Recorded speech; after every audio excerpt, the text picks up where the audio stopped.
Olha, um dos critérios mais conhecidos para tentar separar a ciência de pseudociência é aquela ideia de que a pseudociência simplesmente ignora os dados que a contradizem. Parece fazer todo sentido, não é? Mas, quando olhamos mais de perto, essa régua não é tão simples e talvez nem tão justa quanto parece. Essa ideia, que foi bem articulada pelo filósofo Sven Ove Hansen, parte de uma premissa que, convenhamos, soa muito lógica. A ciência, em tese, precisa estar aberta a ser provada errada. Já a pseudociência, por outro lado, faria o oposto. Ela se fecharia para qualquer evidência que fosse contra suas ideias. Então, o critério é basicamente este. Se uma teoria ou um campo de estudo mostra um claro desprezo por informações que o refutam, pronto, isso seria a pseudociência. É exatamente esse o argumento central que vamos analisar agora e ver como ele se sustenta ou não quando comparamos com a prática científica real. E é aqui que a coisa fica interessante. Porque o ponto crucial é o que acontece quando a gente compara esse critério com o que os cientistas de fato fazem no dia a dia. A semelhança entre o que se chama de desdém e a prática científica normal é, bem, no mínimo, perturbadora. Por exemplo, o historiador da ciência Thomas Kuhn, ele mostrou que a ciência não funciona nessa base de achou um erro, joga a teoria fora. Muito pelo contrário. O que ele chamou de ciência normal é exatamente o trabalho de resolver quebra-cabeças dentro de um modelo já aceito. E isso significa, muitas vezes, tolerar por anos, até décadas, dados que não se encaixam direito.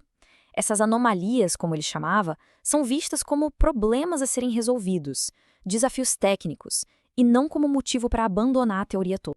E essa comparação mostra bem a diferença. De um lado tem essa visão mais simplificada, quase de desenho animado, de que um único dado contrário é suficiente para derrubar uma teoria inteira. E do outro tem a realidade que o Kuhn descreve. A persistência, mesmo com anomalias, não é um defeito, na verdade é a rotina da ciência. Então aquilo que se aponta como desdém pode ser, na realidade, a própria engrenagem da ciência em funcionamento. E a questão fica ainda mais funda com a chamada tese de Durkheim. O que ela diz é o seguinte: um experimento nunca, jamais, testa uma única hipótese de forma isolada. Sempre existe uma rede complexa de outras suposições por trás.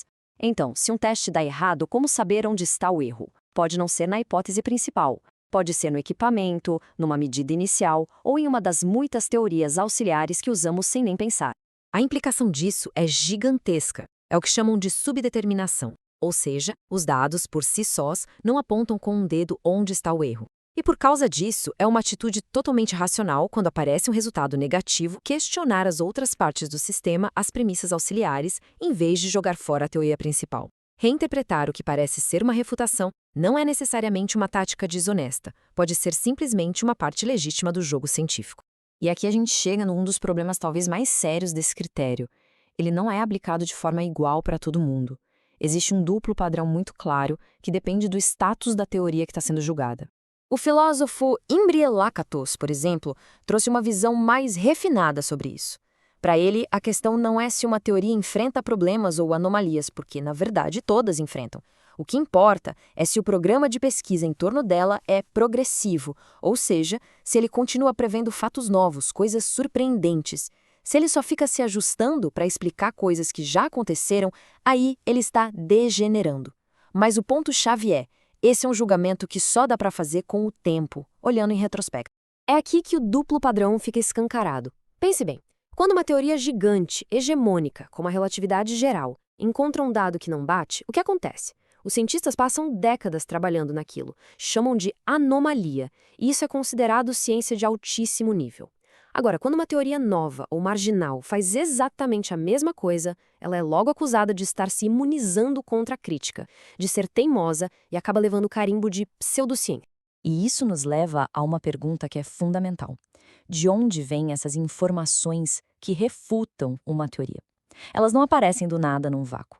A própria produção da evidência científica é, e muito, influenciada por estruturas de poder, por vieses das instituições. A gente tem que lembrar que a própria literatura científica tem seus vieses. Estudos com resultados positivos que confirmam uma hipótese têm muito mais chance de serem publicados. Os editores das revistas científicas podem ser bem resistentes a publicar algo que vá contra um consenso já estabelecido. E o dinheiro para pesquisa? Quase sempre vai para projetos que seguem as linhas de pesquisa que já são dominantes. Então, nesse cenário, a tal ausência de evidência para uma teoria marginal pode não ser uma falha da teoria, mas sim um reflexo da falta de oportunidade de produzir essa evidência. O sociólogo Pierre Bourdieu resumiu essa dinâmica de forma brilhante. Ele dizia que, muitas vezes, o que se apresenta como uma exigência puramente intelectual, uma questão de rigor científico, na verdade funciona como um mecanismo de poder. Um mecanismo que protege a autoridade do paradigma que já está no comando e que acaba tornando a competição entre as ideias totalmente desigual.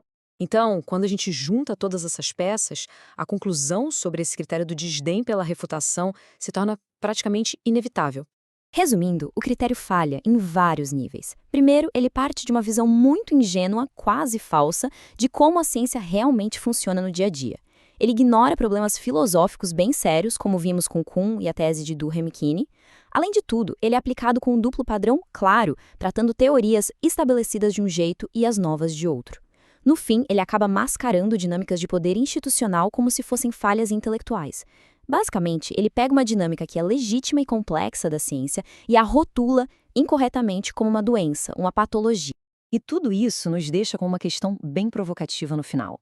Se um critério que parece tão óbvio, tão direto, se mostra tão problemático, então que ferramentas mais sofisticadas precisamos desenvolver para conseguir navegar nesse território tão complexo que fica entre a ciência robusta, o dogma que se recusa a mudar e as formas cada vez mais sofisticadas de desinformação? Fica claro que a tarefa é bem mais difícil do que parece à primeira vista.